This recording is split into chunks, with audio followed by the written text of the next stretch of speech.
You're on. Okay, well, the Sacramento Storytelling Association, the Association of for California, has put on the 4th genre storytelling event. And this theme this time around is sacred inspirational stories. And we have 6 outstanding storytellers that are going to bring down the house. A couple business things is that we want to use the chat room, but we would appreciate it if people just chat with after the storytellers, can send them a message if they want to do that. We'll be turning off the chat room during the presentations. And right now we have 2 people attending from India. So we're going to let them put on a brief description of what they're doing in India. So we have Ramya. You go ahead and just Good evening, everyone, and namaste. It's a bright good morning here for me. It's about 8:30 a.m. and I'm already in Thursday. So I'm from your future. I am a storyteller, a story coach. I run my group called Katha Corner here in India. I come from the southern part of India. It's called Bangalore. I come from there, and I have done my master's in psychology and worked in the corporate for a while. Now I am a very passionate storyteller, a theater artist. I largely work with children also. So I'm so happy to be here. I have once told in the same space here, and Ed Lewis happens to be a wonderful friend of mine. He even contributed a story. So we are doing a 2020 series storytelling where we've contacted 20 celebrities across from all over the world to share stories with us. So Ed shared a story, and tomorrow I'll be sharing a story with Liz at the Consta Story Spinners. Oh, so I'm excited to be here. All right. Well, thank you so much. Rupa, go ahead. We haven't seen you. You're a new person. Give us a quick little rundown. Yes, I'm originally from Chennai in South India. I speak Tamil, and I've lived in this country for almost 40 years. So I live in Walnut Creek, California.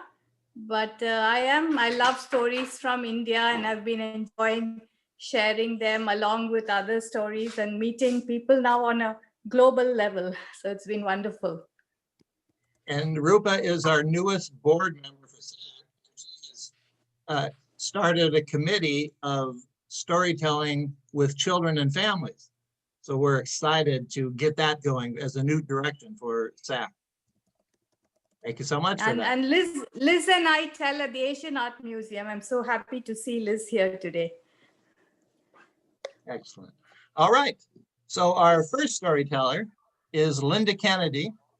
Like me, she is a storytelling groupie. She is a member of SAC. She's a member of the Sacramento Storytellers Guild, the Foothill Storytelling Guild, the National Storytelling Network. All over the world. And she is an amazing storyteller, great energy. She's been telling for 30 years. She also has done some tandem telling with a partner for children. And she has been the MC at our Queen Festival, the Sierra Storytelling Festival, at their open mic system. So please welcome Linda Kennedy. Well, thank you. Merry Christmas and happy holidays to everybody. Over the river and through the snow, to grandfather's house we go.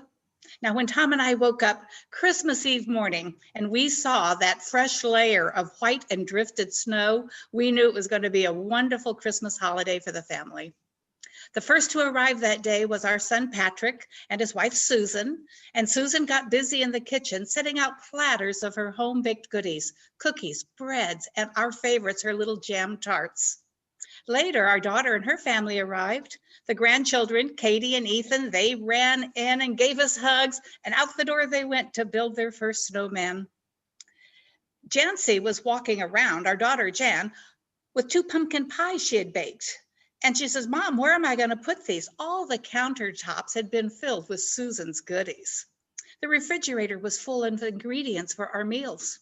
I said, you know what? With all that snow outside, I'll bet the garage is colder than the fridge. Take them out there. Just be sure to put them up high enough so in case our lab, Chelsea, gets out there, you know, we don't want her to have the first dessert.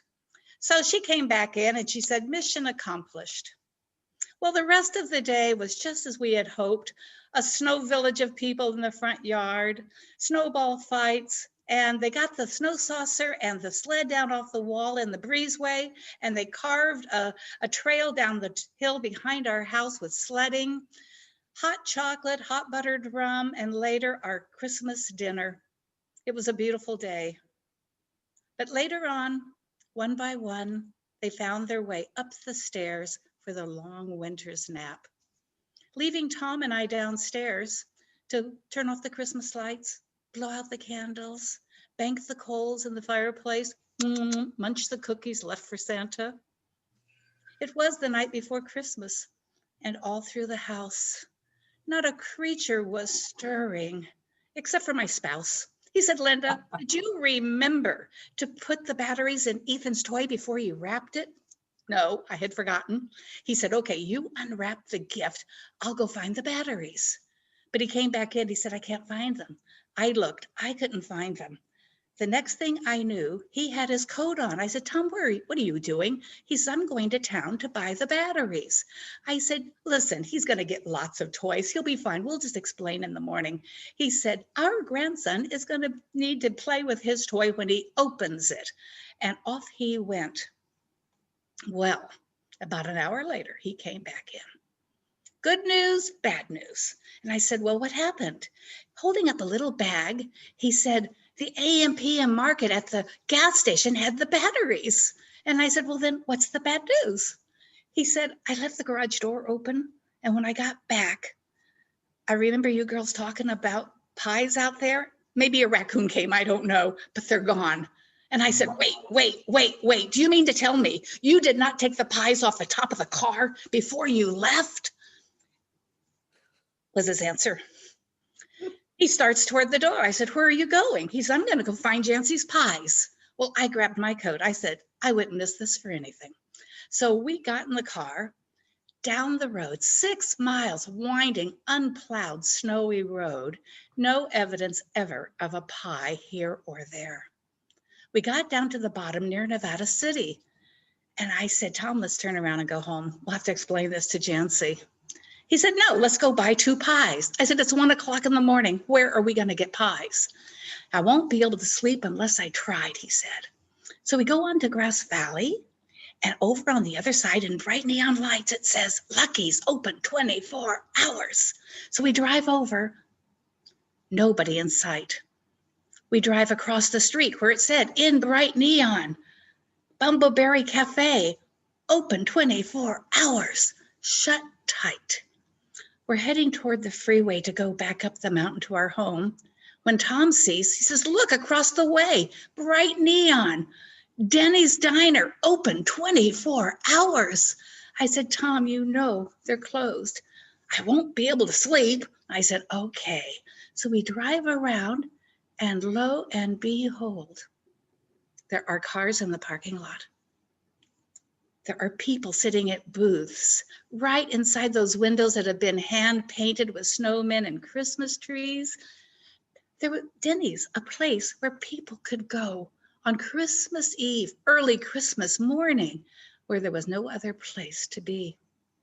The waitresses were cheerfully refilling coffee cups along the way. Tom went in. He came out in a few minutes with a bag. And I said, what happened? He said, well, I went in and they said, what can we help you with? He says, do you have pies? And they said, did you place an order? And he said, I told them, well, no, because, and then before I could tell them, they said, they're frozen, but they'll thaw by this afternoon for your Christmas dinner. He said, good, I'll take 2. And pumpkin pies he put on my lap. We drove on up the hill. We didn't talk very much. We laughed every once in a while, thinking about what possibly happened to Jancy's pies. Do you remember these words? If you do, you can say them with me. He's dressed all in fur from his head to his foot. His clothes were all tarnished with ashes and soot, and a bundle of toys he flung on his back. He looked just like a peddler opening his sack. His eyes, how they twinkled, his dimples, how merry. His cheeks were like roses, his nose like a cherry, and his droll little mouth was drawn up like a bow, and the beard on his chin was as white as the snow. The stem of a pipe he clenched tight in his teeth, and the smoke, it encircled his head like a wreath. He had a broad face and a round little belly that shook when he laughed like a bowl full of jelly. He was chubby and stout, a right jolly old elf. And I laughed when I saw him, and I laughed when I saw him get out of the car and carefully remove those pies from those sacred Denny's trappings and set them on top of the car. I saw Santa that night. The Santa I saw looked like a loving grandfather in search of batteries. The Santa I saw looked like a devoted father in search of pies. The Santa I saw looked just like the man who took my hand in his and whispered, "Let's go in quietly so we don't wake everybody up, or they may think Santa is here." Over the river and through the woods, it's grandfather's house I spy. Hooray for the fun! Is the pudding done? Hooray for those pumpkin pies. Thank you so much, Linda. We will take a couple minutes, and anyone who wants to put a chat message to Linda, please do so. I can relate to that. Spouse is a creature. I've been a creature a few times as a spouse. And also the pie. I just bought a pie from a fruit stand, and I was leaving the lot, and this guy alongside the road is waving to me, and he's going, ah. I had my music on, I couldn't really hear him, but he was gesturing, came over to my car, and he pointed to the top, and on the top was a pie, the pie I had bought there. Okay, so please take a minute, and if you have a chat, please put that in the chat for Linda. Thank you.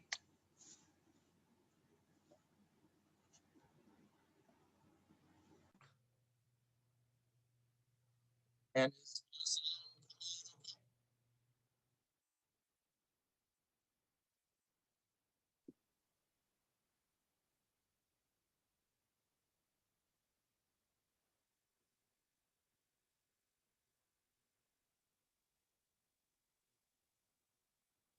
Ed, your sound comes and goes. okay, well, let me get a little bit closer. Thanks for letting me know that. So far, so good. Okay.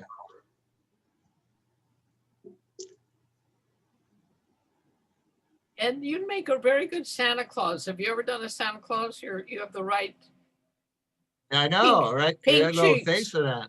I pink should. cheeks. Yeah.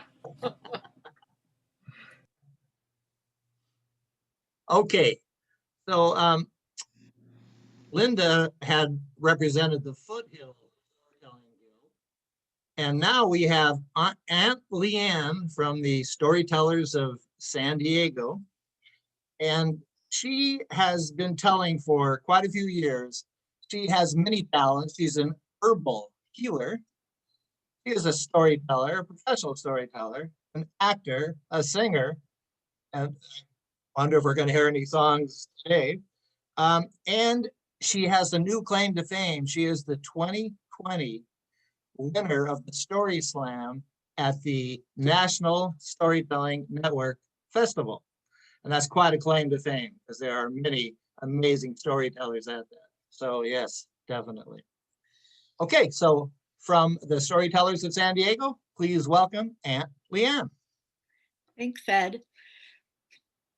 The warrior king was adamant. Miko had 1 month until the moon was full again to complete her 3 tasks, or her father would be put to death. First, she must find the greatest Zen master still living. Second, she must ask the master, what is heaven like? Third, she must steal the master's most precious possession and bring it back to the warrior king. Miko had a reputation far and wide as being able to find people and things. And in quieter circles, she was known as a master thief. And this is what happens from having a reputation. But what of Averil, her father's reputation? Well, he was known for being a rebel, for being someone who's told truth to power, and worse yet, for being an honest man. No wonder the warrior king had him imprisoned and was threatening his life. Miko looked far and wide, and at last she knew where the greatest Zen master lived, in a clearing at the top of a mountain in the middle of the densest wood. She just had time to get there and return to the warrior king's palace without even one night to spare before the moon would be full again. She started on her journey. Pretty soon she ran into an old woman by the side of the road doing laundry.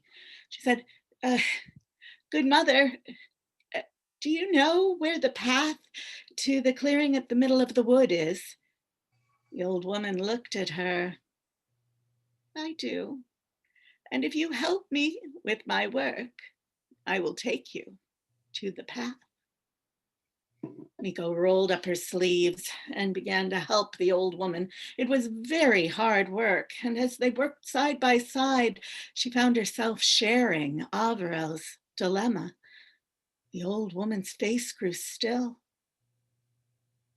I know a story of a swordsman who was cruel, who was never defeated by any who stood against him. He would send word to the next town or village that they were attacking. And the town or village would send out their best fighter. He would wait for that fighter to make the first move and learn all of their weaknesses. In such a way, he was never defeated until a small village in the bottom corners of back of beyond was sent word, and they did not send a fighter. They sent a man twice the swordsman's age, their best teacher. He stood in determination with his hand on his sword, staring straight ahead. The swordsman hurled insults at him, spit at his feet, threw dirt in his face. Come on, old man, fight me. But the sage merely stood with his eyes straight ahead. At last, the cruel swordsman threw down his weapon and bowed before the sage. But when he came up, he said, you can tell your grandchildren that you stood before a man who could have killed you with one blow through your heart. And now the sage smiled at him and said, and you can tell your grandchildren that you stood and faced a man who was willing to be run through. Oh, said Miko. Thank you, grandmother. And she hurried down her path. When she had gone quite a ways along, she saw an old man gleaning in a farmer's field. Grandfather, my bottle is empty. Do you know where I can fill it with water? I do, daughter. And I will show you the creek if you will come and help me in my work. She rolled up her sleeves again and started the back-breaking work of gleaning the crops that had been left behind next to the old man, and once again found herself sharing her dilemma.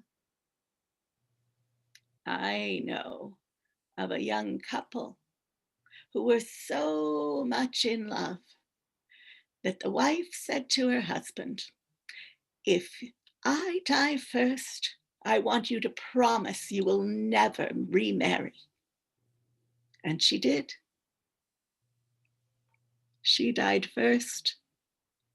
Her husband grieved for a long time, but then he met someone else, fell in love, and became engaged.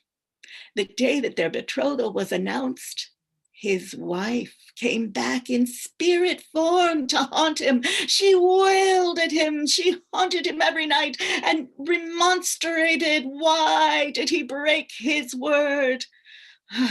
Not getting any sleep, he went into town and spoke to the wise woman.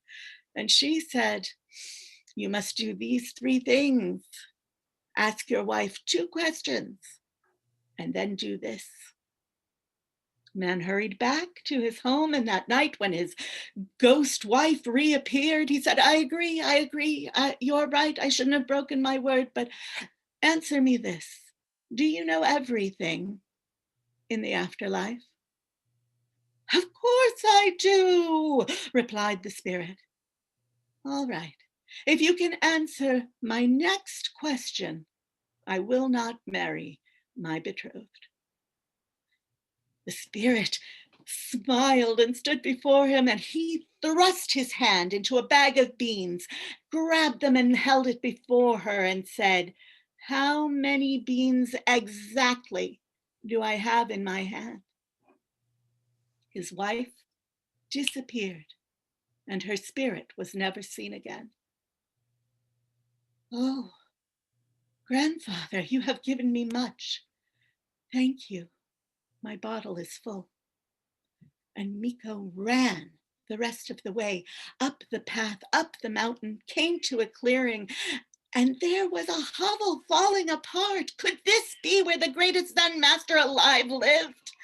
She snuck in under the coming dusk, and there was nothing inside, no furniture, no clothing, no master.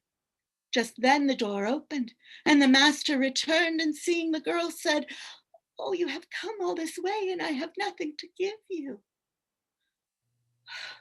How can you be the greatest master of Zen who has ever lived, and I will have nothing to bargain for my father's life? Can you at least tell me, what is heaven like?" "I do not know, for I am not dead yet." "What is your most prized possession?" "That I can answer. Come here." And the girl looked up where the master was pointing and ran all the way back down the mountain, back to the warrior king's castle. "Have you completed your task?" said the warrior king. "I have, all 3. "You found the greatest Zen master that ever lived?"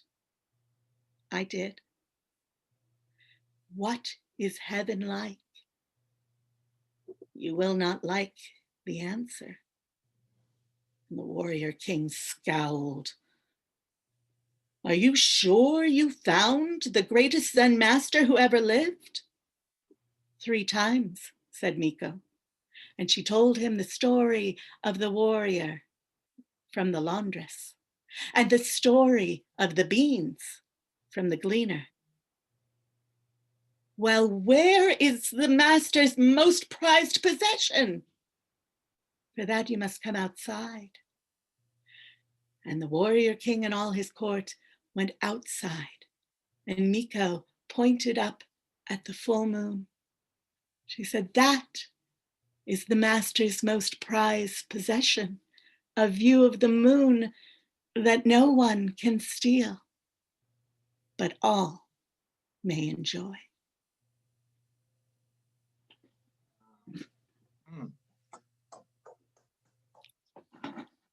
Well, thank you so much for that powerful story. I'm going to set up the chat again so people can give their comments to Leanne, and we'll take a couple minutes for that.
Hey, Ed, check your chat.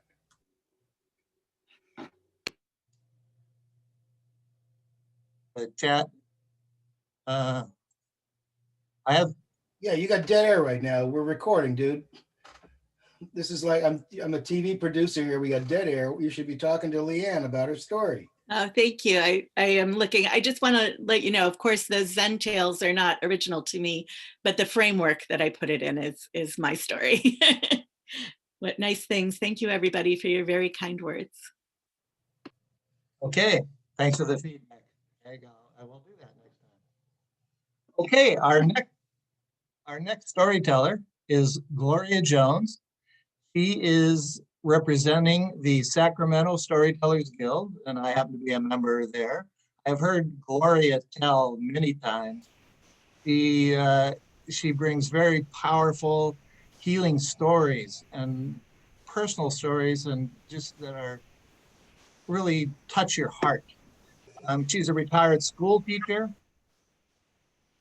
She also is a beloved actress in Sacramento, and I've seen her in various plays around, especially at the Celebration Arts Theater Group, and her performances are unbelievable. So please welcome Gloria Jones. Thank you for that beautiful introduction. The name of my story is Lines, Me, and 1963. So what's it look like? I asked. I was biting into my grilled cheese sandwich. What does what look like? You know, the line we're going to cross. Do they paint it all the way on each highway so people will know when they have crossed it? My sister Max stared at me with lightly concealed disdain. She was 3 years older than I was, and she was still aggravated with me because I had distracted her during a game of block ball, causing her to hit her ball on the line, thus losing a game to a particularly odious neighbor. Yes, Gloria, it's bright red with white stars on it, and they have a banner placed every time somebody crosses. It was 1963, and we were discussing the famous Mason-Dixon line, which separated hard, stark segregationist states from those that practiced a degree of integration. Our family of four would soon be moving from Cliftonport, Virginia, to the more liberal Cincinnati, Ohio, where both my parents had secured jobs teaching. My mother taught French, English, and drama, and my father taught math and science. We would finally escape some of the degradation that we breathed in the South. That summer, we would leave our home at 1005 Church Street, and it held so many little girl secrets and memories. It was the end of my 4th grade year at Jefferson School for the Colored Children. Once we crossed the line and moved into the city, I would attend an integrated school where presumably I would receive a better education. Max, don't tell her those kinds of things, Mom intervened, scolding Max for painting such a cartoonish picture of a serious notion. Honey, it's an imaginary line, like going from state to state, that's all. Oh, I felt mild disappointment. It seemed to me that something so important should be more visible and certainly more visibly celebrated. You could see the lines in block ball and in hopscotch, and they were seldom talked about, studied, or debated, except by us kids when, the games were too close. It was late June or July, drive now? When we crossed the Great Line. And as fate would have it, I was fast asleep when the Greyhound bus drove Max's mother and me through. Now, Daddy had stayed behind to finish up some loose ends, and he would meet us there later. I do recall that my bus seat on that special day was beside an elderly white gentleman who asked me many questions about who I was and where I was going and why. I shared with him my limited understanding of going from segregated South to the integrated North, and that I would be in a new school. Eventually, I talked myself to sleep. And when we arrived in Cincinnati, the gentleman woke me up and he said to me, "Never forget that when you left the South and came into an integrated place, you were sleeping with your head resting on the shoulder of an old white man." I have never forgotten his voice or those words, but I cannot for the life of me recall how I ended up sitting beside him when we were relegated to the back of the bus at that time. Oh well. It remains, however, one of my clearest memories from 1963. Oh, what an electric year it was for me, filled with new experiences, people, and places. I looked forward but did not see the colored only signs on water fountains or restrooms. I found that the block ball we played in Clifton Forge was foursquare in Cincinnati. And although your ball could hit the line, it couldn't go outside of it. So many different rules about lines. On my first day of school, I sat beside a girl whose name was Susan Linda Bryce. Now this fell on my ears with a weird clank. Now in today's society, it's okay and acceptable to giggle and maybe sneer at names like LaQuisha and Deshawn. But I had never known anybody with two first names, and it struck me as extremely odd. It was a year of academic success and social adjustment. It was the first time that Max and I would attend separate schools. It was the first year that I carried a purse. Little handbags were a big thing among fifth grade girls, and I would not be outdone. On the romantic side, notes were shyly handed across the room when the teacher turned to write on the board. I remember gazing sweetly at Ronnie Buttram, the smoking hot, brooding Bruno Mars lookalike in fifth grade, while Big Hutch, who was on his second go-round at fifth grade, was looking longingly at me. And he even presented me with a diamond ring one day on the playground. Heady stuff for a small-town girl. Although Clifton Forge was behind me, many of the instincts that it fostered still dominated my fears and expectations. I recall a frightening trip to the pharmacy store when I was barely 4 years old in Virginia. There were chairs and tables set up for white customers who might want to order a soda and then sit down and rest themselves. While Dad tended to his prescription, I wandered over and sat down on one of the chairs. "You better get off of there. She can't sit there." The man behind the counter mashed up his reddened features into a hideous glare and screamed at my father, who in turn turned around in surprise and raised his voice at me. I jumped up as quickly as I could. We left the store immediately, with my sensing for perhaps the first time that there were strange, unseeable lines that I could not cross. And so when my mother took us shopping, shortly after our arrival in Cincinnati, she proposed that we would stop for lunch at Walgreens. I was concerned. Hadn't we always carried something to eat when we were, here or there or went someplace? Because we knew we could not eat at public restaurants, Mason-Dixon line or no Mason-Dixon line.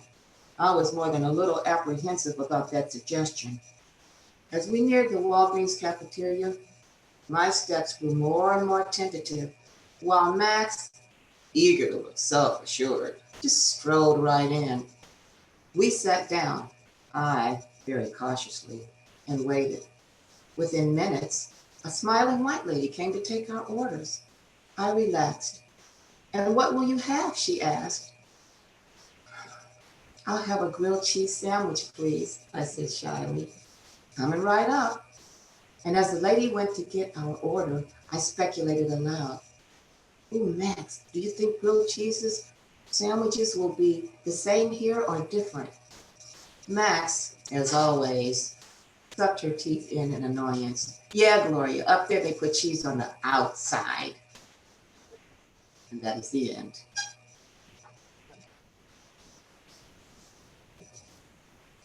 Oh, that was fantastic. Thank you so much. Okay, I'm going to open up the chat for everyone again. And we will be taking a 5-minute break. Gloria's story really brought home something for me because I learned in the history books when I grew up in the 50s that racism and slavery and all those issues were in the South. We in the North were very enlightened and we didn't practice anything like they did down in the South. So I like hearing stories like this that really show the true picture of what the history has been like.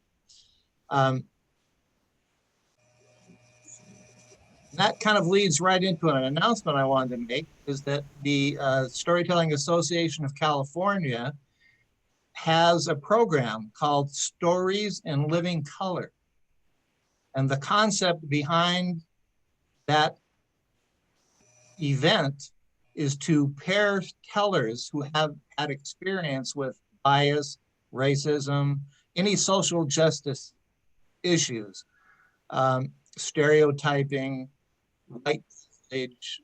And what has happened so far, we've had four events. And so far, there's people that have worked together for a month, and they've been a black teller and a white teller. There's been 2 pairings for each event that goes on for about an hour and a half. And the tellers meet for a month and they work out their stories, find out their commonalities, and then they work with an MC to really develop the story and make sure that the MC knows how to ask questions about that. Because once the stories are presented for up to 10 minutes each, there is an open discussion that the MC leads.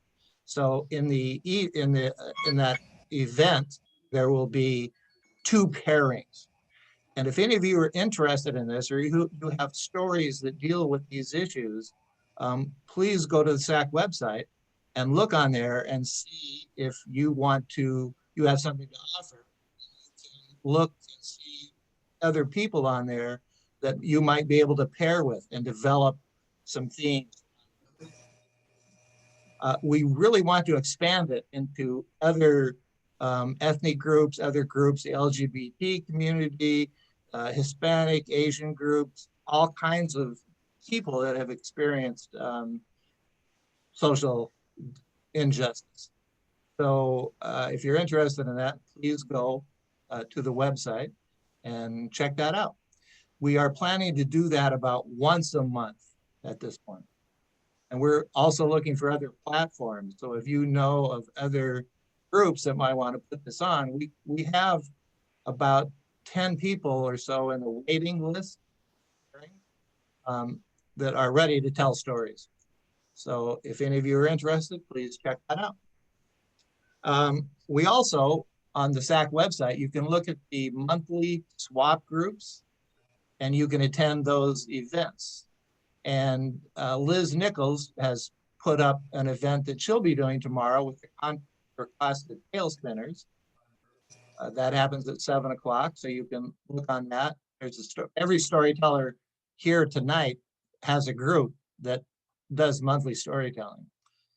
So please check that out if you're interested. And some of the groups, you can get in touch with them and tell stories.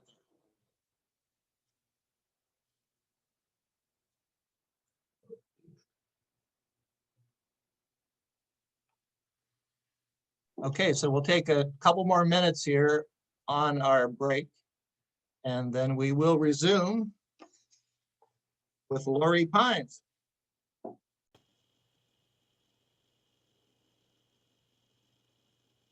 Oh, and as long as this picture is up here, you can also join the Storytelling Association of California. Go to the website, it tells you how to do that at storysac.org. The dues are $30 for 1 year or $50 for 2 years. It's a great investment. You've seen all the interesting programs we have. We have the genre storytelling, and next month, our genre will be tall tales. So if any of you want to tell it, get in touch with your story swap group that you are participating with, and let them know that you're interested in being nominated. Nominations can go all the way through the summer. Each month we have a new genre. January is our tall tales. February, our romantic stories. And then we continue on. We have fairy tales, folk tales, myths, historical tales, a lot of different genres we'll be covering.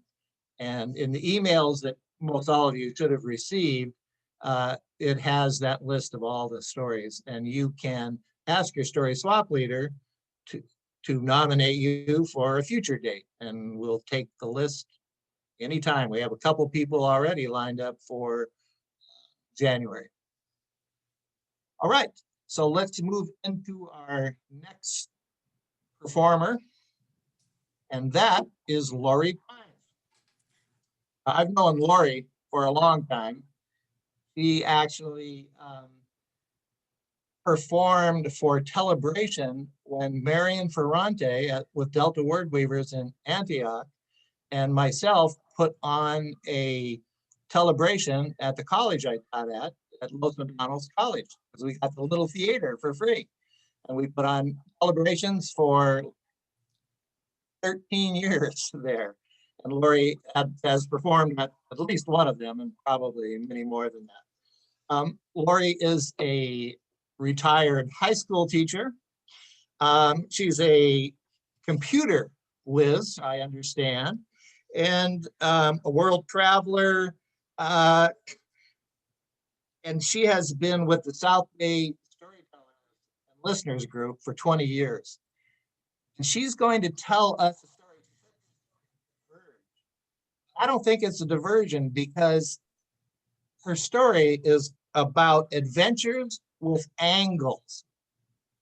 Now, that to me sounds like something with math. No, if you're not doing that? Angels. Oh, angels. I wrote down angles, and I guess I was thinking of her math background. Mathematician here, yeah. Fantastic. Okay, so please welcome Lori Pines. Do you have a special city that's your city of angels? If so, how did you discover it?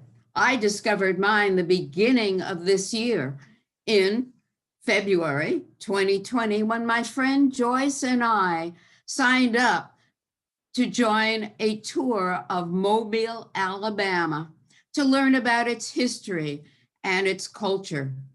Because we were coming from California, we decided to arrive a day early. And even with this extra day on our trip, the trip was short enough that both of us could still fit everything we wanted to take into those small carry-on suitcases. We arrived at the airport in San Jose and got our boarding passes and went to the gate waiting to board the plane, when the airline offered all of us with carry-on free luggage checking all the way to our final destination.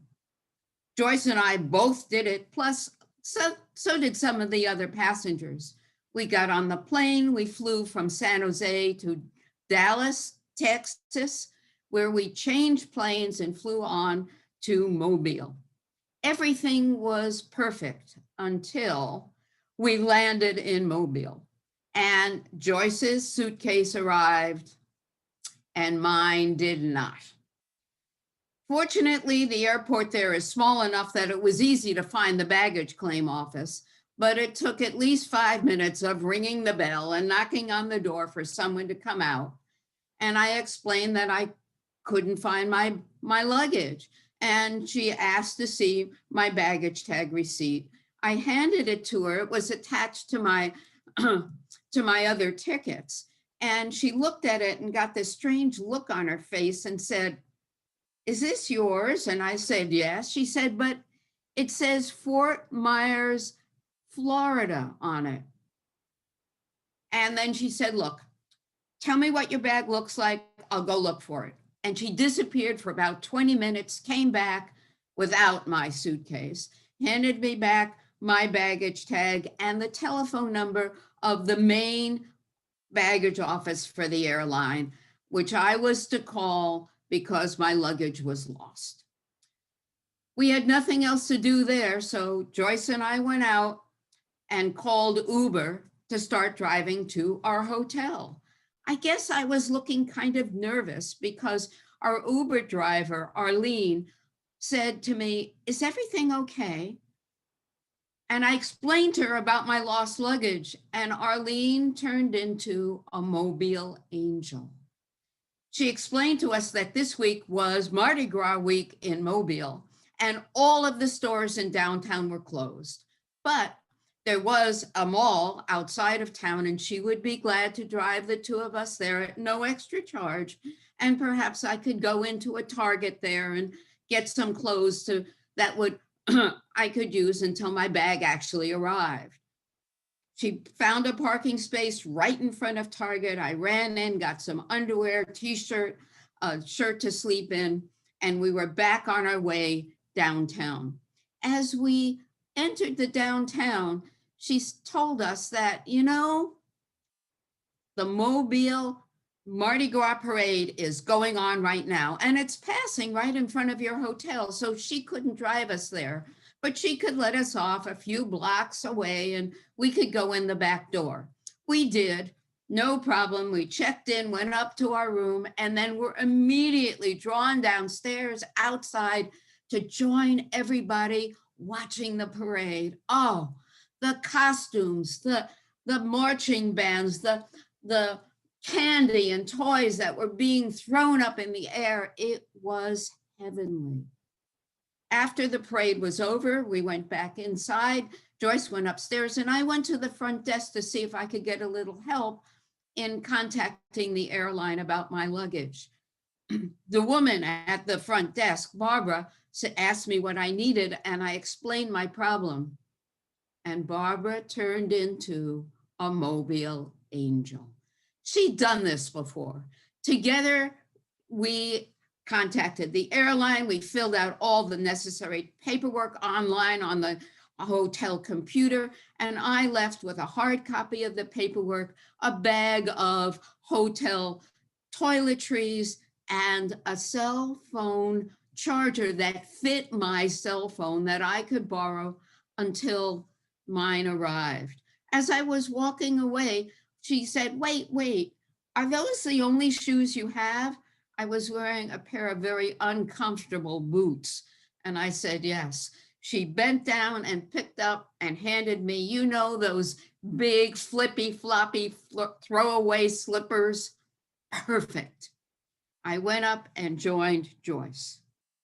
The next morning was Sunday, and we weren't to meet the tour group until the afternoon. So Joyce and I decided to walk around downtown, even though commercially everything was closed. The atmosphere was so full of festive joy. It was wonderful.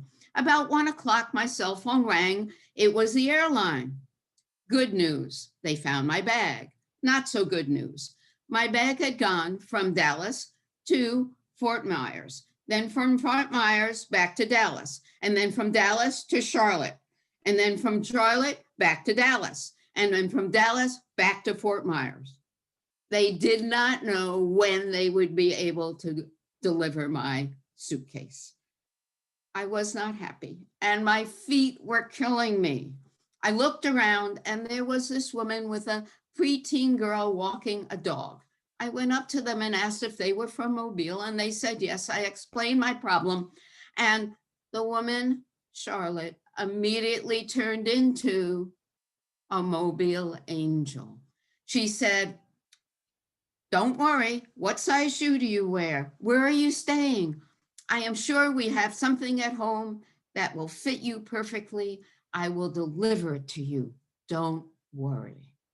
And so Joyce and I went back to the hotel. We waited and rested until the tour began.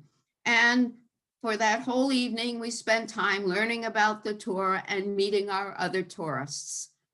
The next morning, Monday morning, I was down in the cafeteria eating breakfast when who comes in but my Mobile angel with a bag full of stuff. She handed it to me and made me promise, number one, I wouldn't give it back to her. And number two, I was not to make a fuss. I agreed, ran upstairs, opened the bag.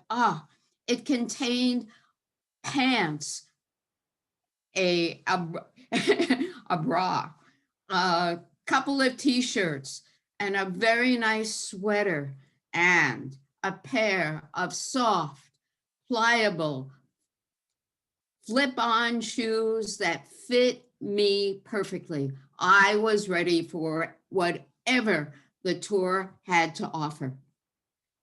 Now, yes, my suitcase finally did arrive late that afternoon in prestige condition. Now, you might be wondering, was that the end of my contact with the Angels of Mobile? The answer is no. They kept showing up on and off all week long. One afternoon where we had on your own time, free time to do what we wanted, Joyce and I and another lady from our group, Nancy, decided to go to a house that had been bought by the Historic Society of Mobile. We got there and the lady was at the front door and asked us to wait for a few minutes. We waited for about 10 minutes. And then she said to us, she was very sorry, but the rules were that she couldn't open up the house unless there were at least 6 of us, and there were only 3. Could we please come back the next week? We explained we were from out of town and leaving on Friday, turned to walk away, and she turned into a Mobile angel.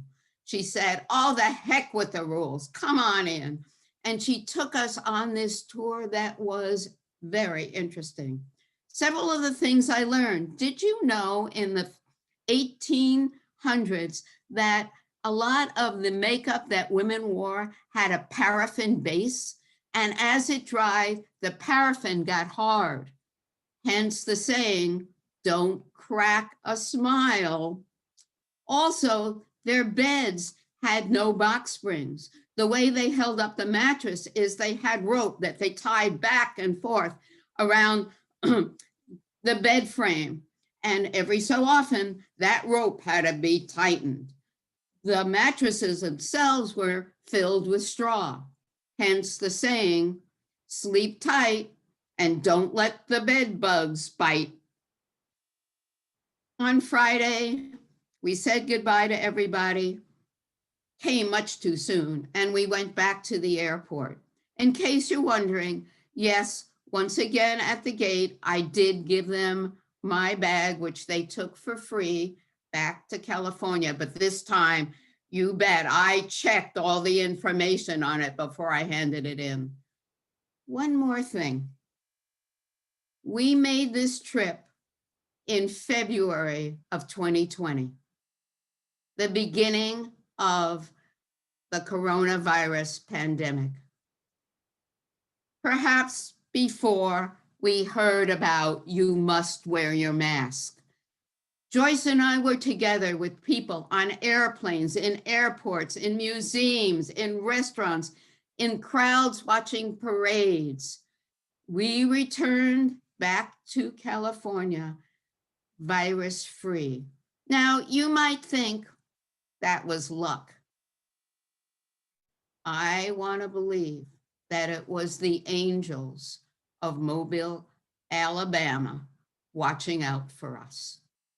So do you have a city that's your city of angels?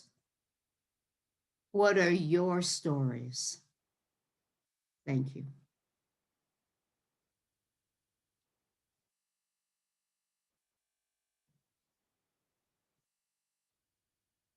Ed, you're muted. Thank you, Lori. And I'm sure all of us have stories of angels that have come into our life. I know I can think of a few myself. we, in the chat room, there are a couple of storytelling events posted that occur tomorrow. One is with the Storytellers of San Diego, and you can check that out. And one of them is with the Contra Costa Tail Spinners. So those are two excellent events that you can take a look at and hopefully join one of them. Maybe even bounce back and forth between the two. So please put your information in the chat. Lori, have you been back to Mobile since then? No, I actually haven't been anywhere since then. We came home and almost immediately were quarantined in our home. Well, I'm so thankful for the Zoom technology that can connect us with storytellers all over the world. There's a festival coming up in February with Eric, maybe someone knows his last name. He puts on an annual festival in India. I think it's out of Chennai, India. Anyone? Eric That's Miller. right. Eric Miller. Eric, okay, Eric Miller. Yeah, so you might want to check him out. Ramya, if you're on there or whoever, Yes, could you put his information I will up do there? that, Ed. Yeah, I'll do that. It's Eric Miller, and it's Chennai Storytelling Festival. People from around the world are sharing stories. I'll put up the details on the chat. Nice. I know I have signed up to share a story, and I think the focus is healing stories at this point. Although I think lots of stories are allowed or encouraged in this event. And it goes throughout the month on the weekends of February. So you look online and see February 5th and 6th and see if there are spots available. You do have to realize though, it's a 12.5-hour difference in time. So you probably want to pick a time like about 10 o'clock at night, because it'll be around, 9:30 in the morning here. So keep that in mind. I know Ramya, who's here, she's 12.5 hours ahead of us here on the next day, but that's like she can join the 7 o'clock groups because they, for her, it's maybe 6:30 in the morning, 7 o'clock in the morning. All right, so I'm excited that we can get storytellers from different places like Ramya, and another person from India has joined SAC, and they've joined a couple of the story swap groups, and they'll be telling stories there. So I'm excited about how we have broadened our storytelling community. All right, so our next storyteller is someone that you, I'm sure, most all of you are very familiar with, Liz Nichols. And she is one of the leaders of the Contra Costa Tail Spinners. And I just love what she wrote about herself, how she got into storytelling. So I want to just share verbatim what she said. She said she got lost in the folktale and mythology section of the public library at age 10 and hasn't found her way out since. She has been the director of Stagebridge. She's been a SAC board member, and she's involved with professional storytelling all over the world at different events. So please welcome Liz Nichols. Thank you, Ed. I was the storytelling director at Stagebridge. I don't want to take credit for being the director. Anyway, I do love folk tales, but today I want to bring you a story that's a literary tale. And it's by one of my favorite modern authors, Isaac Bashevis Singer. He's the only author who has gotten the Nobel Prize in Literature for writing in Yiddish, which was the language that my grandparents, most of them, spoke when they came to this country. And like them, he came before World War II, in his case from Poland.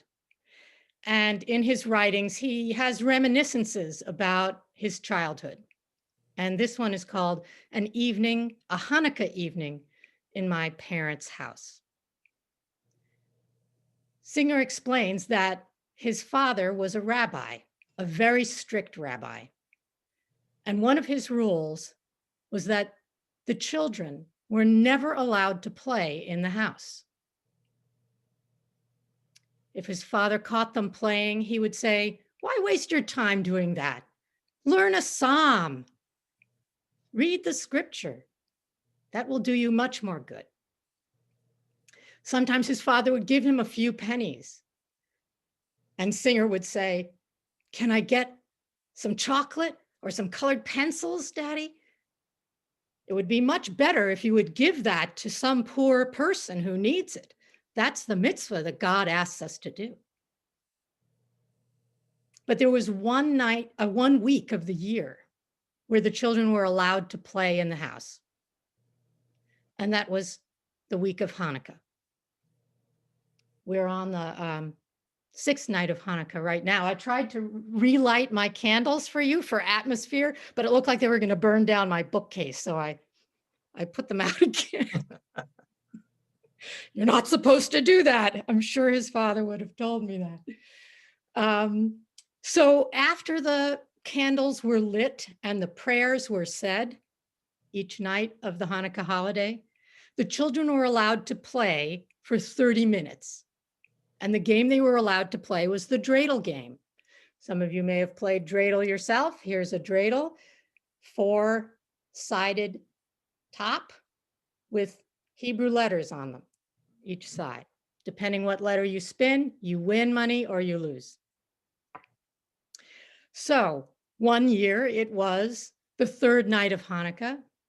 The children were playing, the younger ones.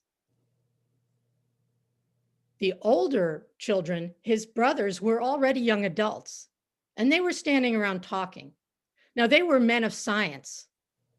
They were studying modern texts, and they were talking to each other about the snow that was coming down heavily and how amazing it is that in nature, there are things like snowflakes that each one is absolutely unique, and yet they each have the patterns of the atoms and the molecules. And their father would hear the conversation and say, "That's just God's creation. He can make whatever beauty he wants." It was like they were talking like this. One of his older brothers said, "Look at the frost on the pane of glass in the window." Some of you, like me, who grew up where it's colder than it is here, you know what I'm talking about, the frost on the glass. And his father looked at that and said, "Boys, that looks like those patterns. They look like fig trees. They look like date trees. We don't have those here in Poland, but in the Holy Land, when the Messiah comes and the believers are resurrected, we will see them with our own eyes. That's what you should be thinking about."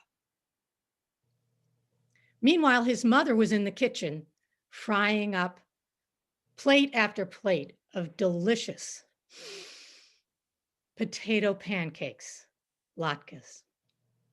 And she would come out with a new tray and all the arguing would stop, the playing would stop until everybody had eaten up that much. And then she would go back and make more. Well, as the children were playing dreidel, and of course their father knew that as they played and they talked about the 4 letters on the dreidel, which stand for the 4 Hebrew words, a great miracle happened there, that they would be talking sort of educationally about the miracle of Hanukkah, when a tiny vial of pure oil lasted for 8 nights so that the holy flame in the temple could burn. And one of the children said, "Why is it that in Bible times, God did all these miracles, but in our time, he doesn't do miracles?" "What are you talking about, children? Of course he does miracles." "Well, I haven't heard of any." "Well, I'll tell you. Now, Hindela, you come over here. Hindela, you know your grandmother Hindela, the one you're named after. Well, she told me that this happened in where she grew up when she was a little girl. There was this boy named Zadok, and he was a prodigy. By the age of 3, he could read the Torah. By the age of 5, he was in the study house with the other Talmud scholars. But it wasn't just that he was smart. In his heart, he understood the mitzvot, the good deeds God wants us to do. He loved everyone and everything. Like there was a little mouse in their house and everyone else tried to catch it, but Zadok, he would always put a little crumb of bread or some cheese by the mouse's hole so that mouse shouldn't be hungry. And one year, it was the 3rd night of Hanukkah, in fact, that the adults were having a conversation, talking about this very unfortunate family in their town. The father, a tailor, had gotten ill, so ill that he couldn't make a living. And by this time, in the middle of the dark of winter, they had no wood for the fireplace. They had hardly any food in the house. Well, Zadok decided he had to do something about that. He had heard that if you went into the forest near the town, you could just pick up firewood that had fallen, branches on the ground for free. So he decided he was going to go to the forest and bring some firewood to the poor tailor's family. Now, he didn't tell his mother that he was about to do this. And it was late in the day already when he set out for the forest. And when he got there, it was dark. And it was snowing and the storm was getting stronger. And he immediately was lost. And he would have died in that forest, except children, except. At that very moment, what should appear before Zadok's eyes? 3 flickering lights just hovering in the air in front of his face. And then slowly those lights began to move and he followed and they moved and they brought him out of the forest and back into town and right to the door of the poor tailor's house. And when the 3 lights and Zadok got to that door, the lights fell. And when he looked down in the snow, there were gold coins. Children, there were gold coins. And you know what Zadok did with those coins. He gave them to the tailor, who soon had enough food and fire and warmth to regain his strength, be able to support his family, and everything was good for them from then on. And the children listened to their father's story and said, "Well, Daddy, what happened to Zadok?" "Oh, he became a famous rabbi, the saintly Rabbi Zadok." And the children just thought about it. And just then their mother came in from the kitchen with another platter of delicious latkes. "What's going on? Is the game over? Why is everybody so quiet?" And Moishe, Singer's youngest brother, the one who all the other kids let him win whenever they played dreidel, the one who had the biggest pile of Hanukkah gelt in front of his place. He burst out, "Daddy, Daddy, can I take my Hanukkah gelt and can I give it to a poor tailor? Oh, please, Daddy, please." And his mother looked around the room and she looked at her husband and she said, "Dear, have you been preaching to the children again, even on Hanukkah when they're supposed to be able to have fun?" "I wasn't preaching, was I, children? I wasn't preaching. I was just telling a story." Thank you.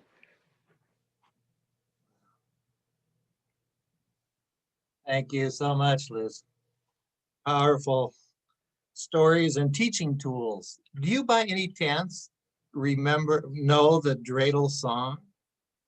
I do, but I don't like the dreidel song, so I'm not going to sing it. Okay. I know we used to do that back in the 70s in the preschool that I taught at. You can go on YouTube now and find all kinds of you can find a Hanukkah Hamilton song and Star Wars Hanukkah songs. Wow. They're very clever. So I recommend those.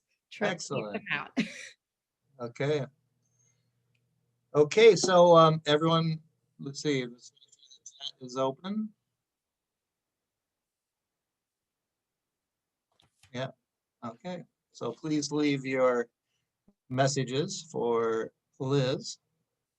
And Liz, can you tell us a little bit about the event that you're putting on tomorrow night? Well, Sally is here, Sally Holtzman, who's I'm her other half, but right. she's also the host and much longer time than me. And we're just a swap group, and we've been meeting on Zoom now, like a lot of you, and we don't have a theme, although this month, and we usually meet the fourth Thursday of the month, but because that's Christmas Eve, in past years, we haven't met at all, but this year, everybody seems to really enjoy getting together like this. You know, it means so much to all of us. So we're having it the third Thursday, which is tomorrow. Sally, would you like to add anything to that?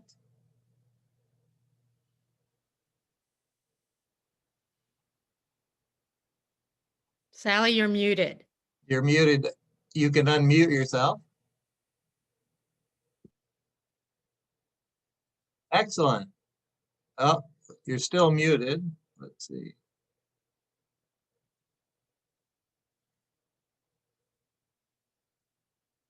You gotta unmute, Sally.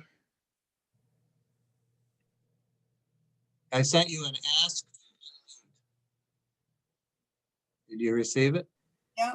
Hello? Okay, now you're on. Go ahead. All right. Well, welcome. Hope you come and see us tomorrow. We have lots and lots of tellers, and we need lots and lots of listeners just to get these stories out and into the world. So happy holidays and come see us. Okay, and Liz put again the log on information in the chat room. Plus, you can go to Storytelling Association of California website, and where you found this event, you can also find the other events for swap groups. So please check them out. Okay, so I'm going to cut off the chat again, and we will go with our last storyteller. Our last storyteller is Cynthia Restivo, and she's an award-winning storyteller, author, arts educator. She's done acting. She had toured Europe with the International Theater. And one of my favorite storytellers, BZ Smith, together back in the 2000s time, early 2000s, I'm not sure the exact dates, but they formed a tandem group and told stories to children and other groups. They were called the Story Quilters, and some of you may have heard them. Currently, she is doing busy teaching elementary students in the art of storytelling, and she's also connected with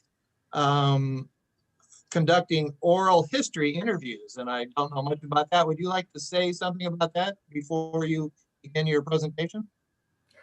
Well, what's better than hearing great stories from people's lives? And I have the great good fortune to be sitting opposite people who want to have their stories recorded. And so, yeah, I did some oral histories of the Butte Fire and Black Lives Matter and various, yeah.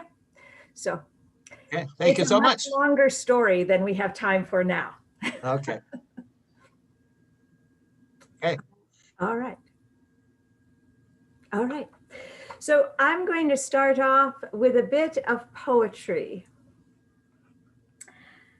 I carry your heart with me. I carry it in my heart. I am never without it. Anywhere you go, I go, my dear.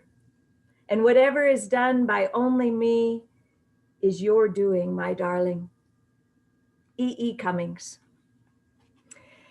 Have you ever been driving down a road when both cars side by side, perfectly content, when all at once there is a road sign that warns 2 lanes merge into one. And all at once, it's like a flag has been lowered and the race is on. Both cars jockeying for who's going to get to that lane first, looking over at each other. And then the other car actually guns its engine, it pulls in front of you and slows down. Why do they do that? Why do they slow down once they have passed you? My husband, my late husband, Rick, he could have told you. He had a theory about it. It was not his finest theory, but it was a theory. He was a man of theories. He made sense of his world by figuring out the hows and the whats and the whys of his life. He knew, or he had a theory about how the size and the shape of the helicopter seeds affected its flight path. He theorized that the water faucet in his room provided the best water on campus, and he had a steady stream of students that agreed with him. He had a theory that everyone can sing on pitch. It's just a matter of finding their natural key. My husband had a theory that if you put a police charity sticker on the back window of your car, you were less likely to get pulled over. And if my husband and my record is any indication, he was right. Now, my husband was a keen observer. And one time, shortly after he had passed away, I was visiting my daughter down in Santa Barbara. And while she was at work, I decided I would take myself out to breakfast. Now, being a keen observer, he noticed things that the rest of us simply missed. So after I ordered, I decided I would figure out what he would have seen if only he were there. And so I had been with him for a long time. Surely I could see what he would have seen. Maybe it had to do with the color of the booth, or maybe had to do with the interaction of the family at the next table. Maybe it had to do with the energy of the wait staff, or maybe that door over there, where did it lead to? Or maybe the food. You know, my husband could turn an ordinary breakfast into an event. But all my searching did not bring his view of the world in that restaurant to me. And so I had to be satisfied with eating ordinary eggs and bacon. My husband, he did not tiptoe through life. No, he lived large. And if you met him, you were not likely to forget him. And whether you shook your head at his theories or whether you nodded in agreement, you had to admit he saw things that the rest of us simply did not.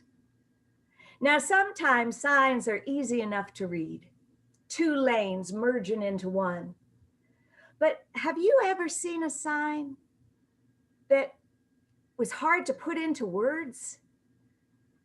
You know, you saw something and you didn't, you had a body sense, a felt sense of what it meant, but you couldn't quite put your finger on it. Ever have that experience? I was in my backyard and an acorn dropped out of the tree, boom, right next to me.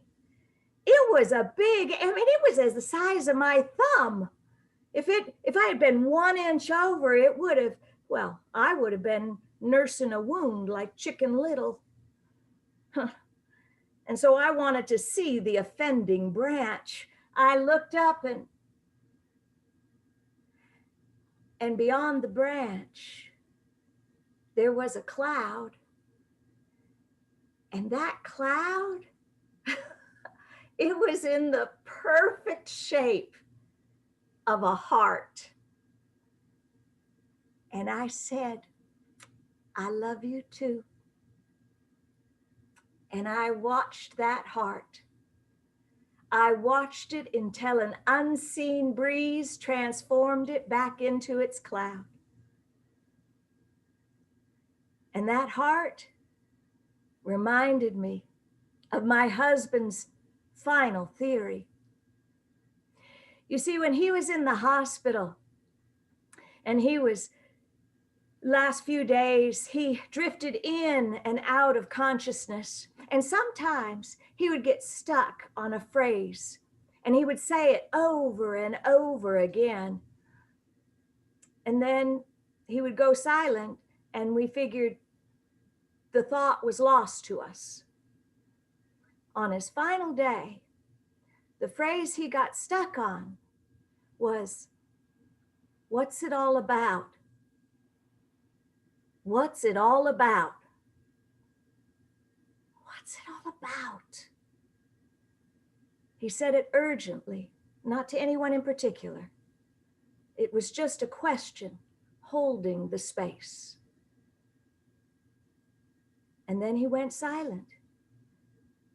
And we believed that was the end of his thought. But then with a burst of air, he blurted out, it's about love.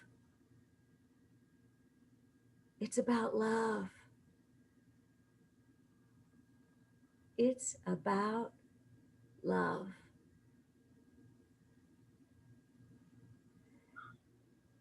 And you know, when I see hearts in leaves or in an oil stain, or in the way my daughter's hair twists, or if I see a heart in a stone, or in dog piss, or in discarded gum, I am reminded it is all about love.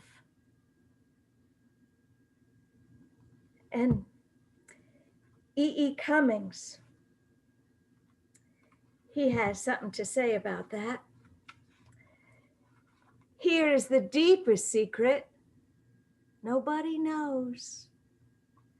Here is the root of the root, and the bud of the bud, and the sky of a tree called life, which grows higher than soul can hope or mind can hide. And this is the wonder that's keeping the stars apart. I carry your heart. I carry it in my heart. And each heart sighting confirms my theory. When the heart stops, love does not.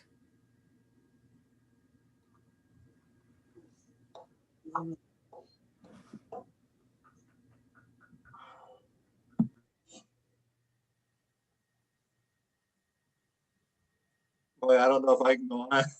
I've got tears thinking of my own father. Ooh, that was a very powerful and very touching story. And thank you so much for sharing that. What a tribute. Very heartwarming,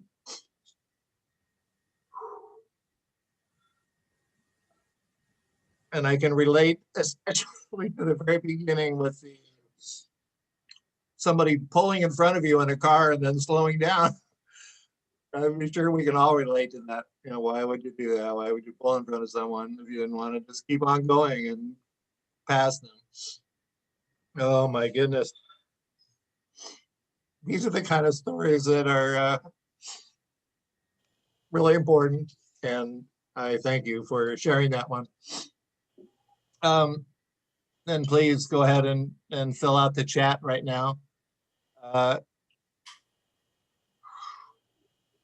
And I want to thank all the tellers, all 6 tellers. They were all powerful stories, heartfelt, very fascinating. And I appreciate all of you for what you shared with us tonight. If you didn't have a chance to donate and you feel like you want to, you can go to the SAC website and there's a donate button and you can donate through SAC. Do remember that there is our next event is Tall Tales on January 20th. An email will be sent out with that. And again, if you want to be a storyteller, let your story swap group leader know about that and see if you can be nominated by their organization. But once again, thank you so much. I'm going to leave this open for everyone can unmute. Let's see, Shag, can you unmute everybody? If they want to say anything. Oh, they should be able to unmute themselves. Okay, so if you have anything you want to say, just go ahead and unmute yourself and have a conversation. If not, the meeting is over, and we appreciate all you listeners. What are tellers without listeners? So thank you for attending and being a part of such an amazing evening.